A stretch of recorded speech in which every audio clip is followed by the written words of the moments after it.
Saya sangat senang sekali karena bisa berkunjung kembali di Kecamatan SU1, tepatnya di Satu Ulu.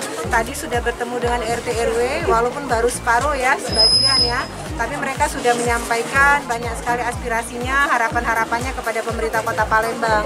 Tentu informasi yang kita dapatkan, aspirasi yang sudah tersampaikan, ini menjadi suatu kewajiban dari pemerintah Kota Palembang untuk segera mewujudkan.